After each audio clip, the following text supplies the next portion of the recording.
Bienvenue pour cette troisième édition. C'est déjà la troisième, Antoine. Eh ouais, bonsoir.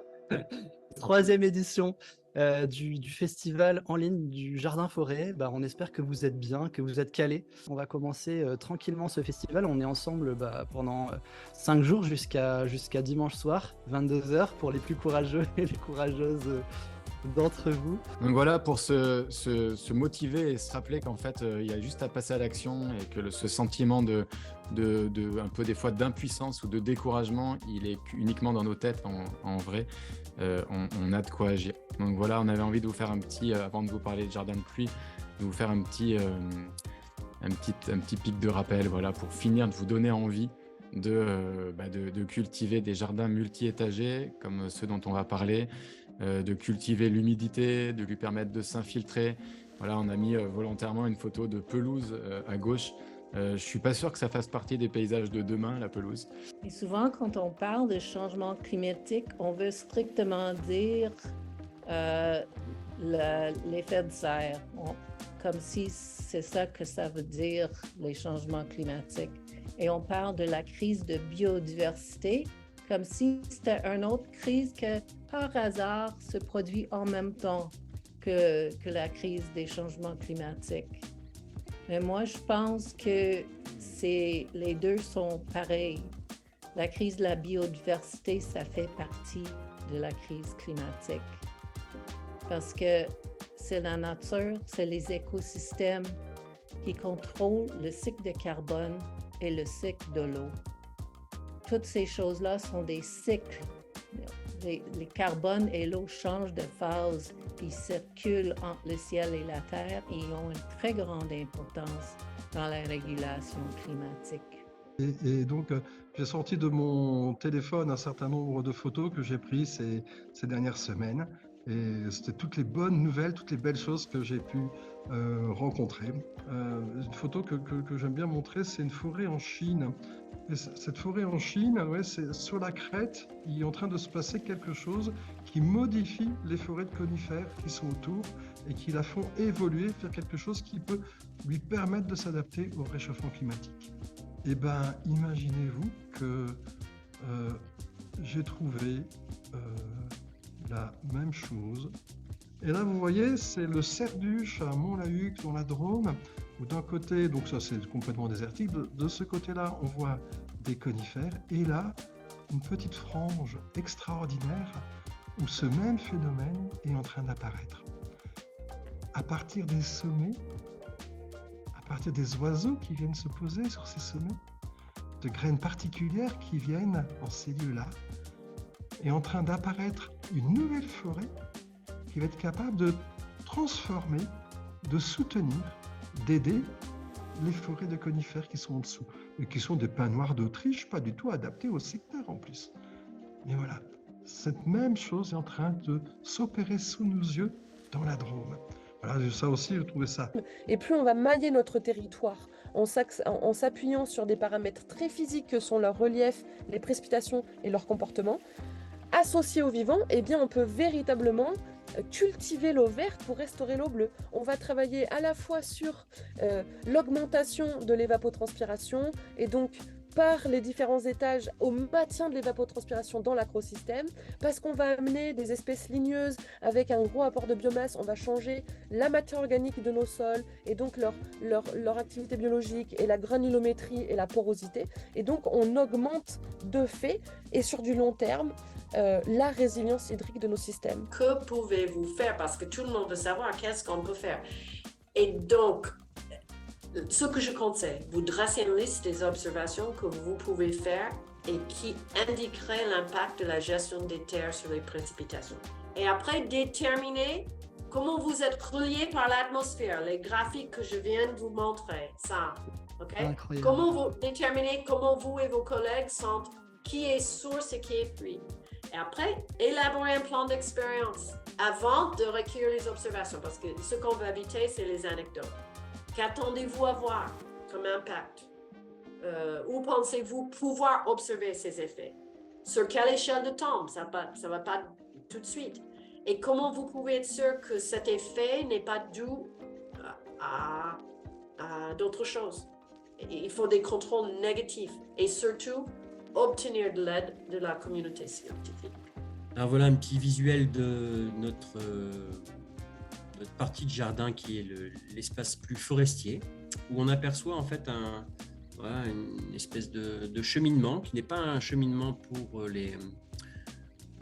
les hommes, qui est plus un cheminement pour parler de la salamandre, puisque l'emblème du jardin respectueux, c'est la salamandre, et qui est d'ailleurs typiquement liée à cet écosystème donc de mares, de milieux humides et d'espaces boisés, puisque la salamandre est un amphibien.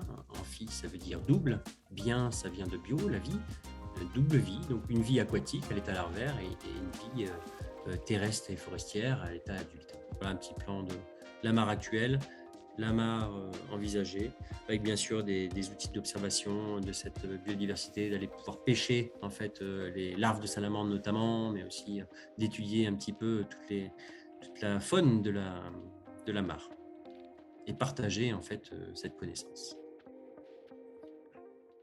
Et donc, vu notre grand âge, on s'est dit à un moment donné, on va quand même acheter un petit tracteur parce que pour pouvoir faire certains travaux, c'est quand même très utile. On a pris un petit tracteur indien pour qu'il ressemble à une traction animale. Donc, une emprise au sol très faible, un poids très faible et pour le déplacement des terres, par exemple, une petite remorque basculante pour pouvoir déplacer les terres, entre autres de la serre.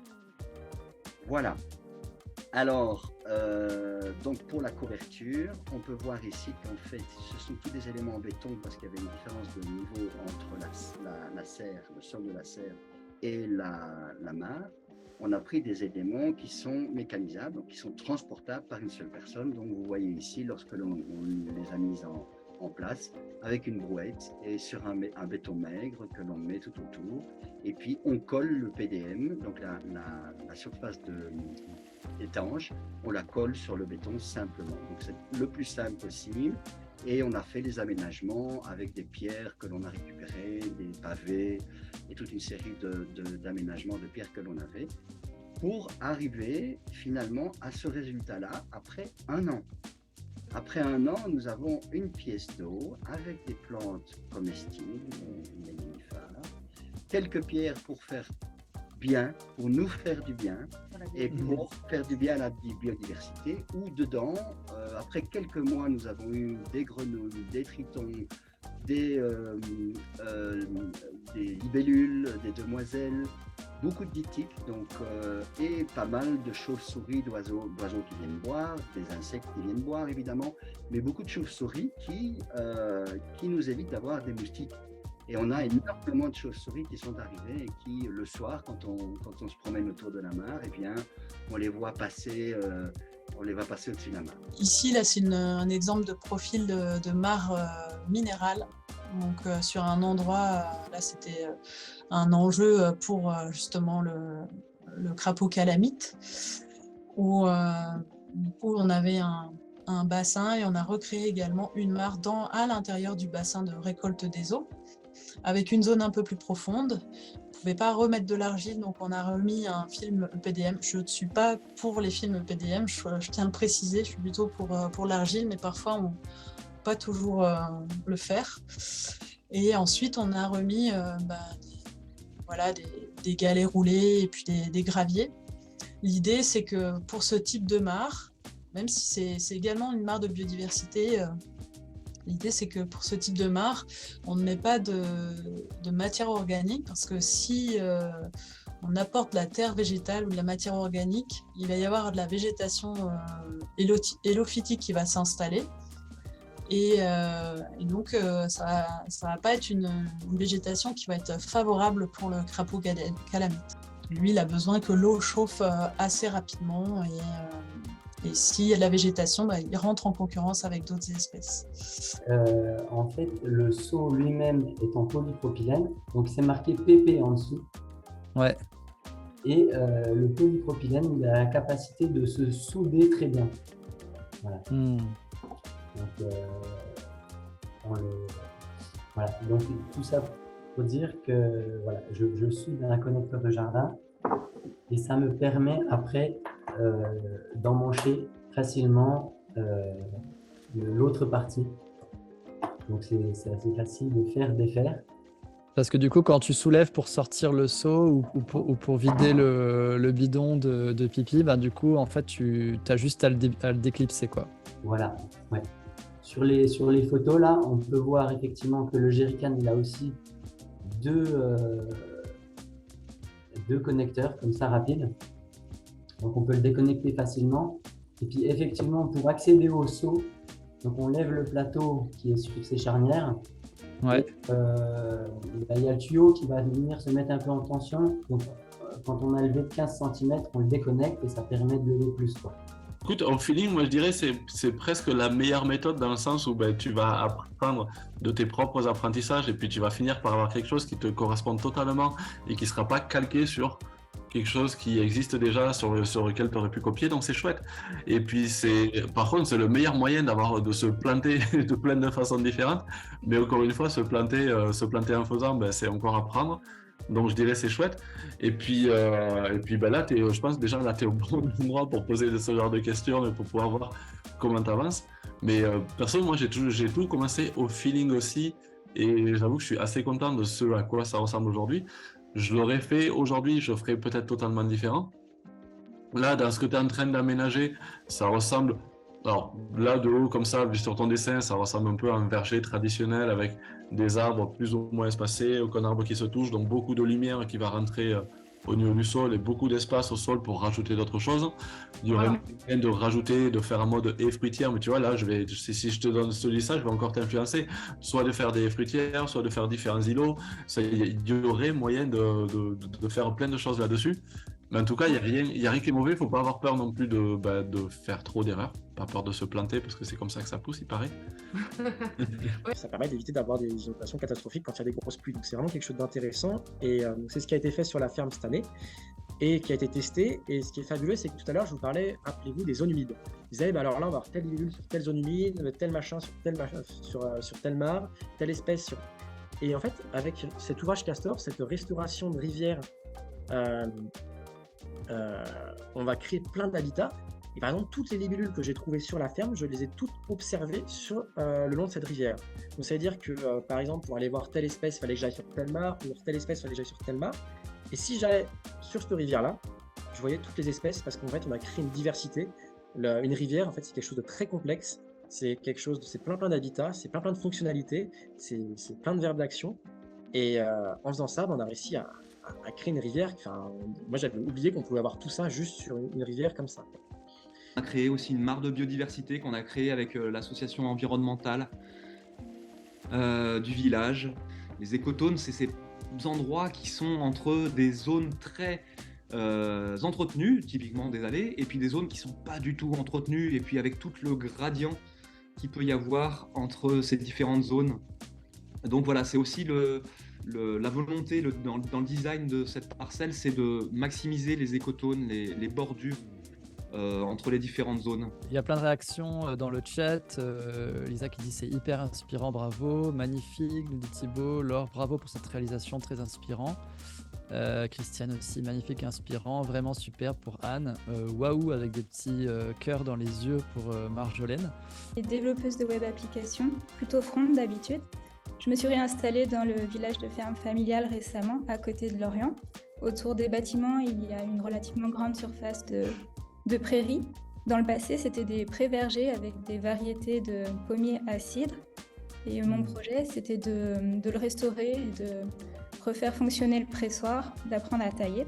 J'ai voulu référencer les arbres fruitiers sur ma propriété et le tableau avec les colonnes des coordonnées GPS n'était pas très pratique et j'ai pas trouvé sur Internet, sur le web, des solutions qui me convenaient. Donc, je me suis créé une petite application avec une carte interactive.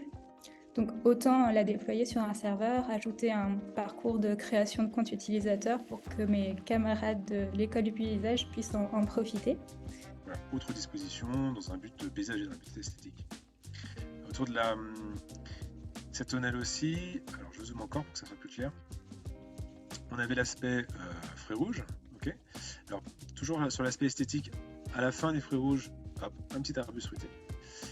Et puis aussi en arc de cercle, des fleurs vivaces comestibles. Voilà. Donc pour créer, l'idée c'est peut-être de se projeter. Ici on a un point fort paysager, on est sur la tonnelle, on va en avoir plein la vue. Donc là-dessus on va faire courir de la plante grimpante. Autour on a ces dispositions, donc fruits rouges, plante grimpante, arbre fruitier un peu plus loin, ici une future mare. Voilà, on peut, comme ça, en espace extérieur, il arrive qu'on puisse avoir, comme ici, des points vraiment forts où on va chercher intentionnellement à avoir une perspective paysagère spectaculaire. Transiscope qui essaye de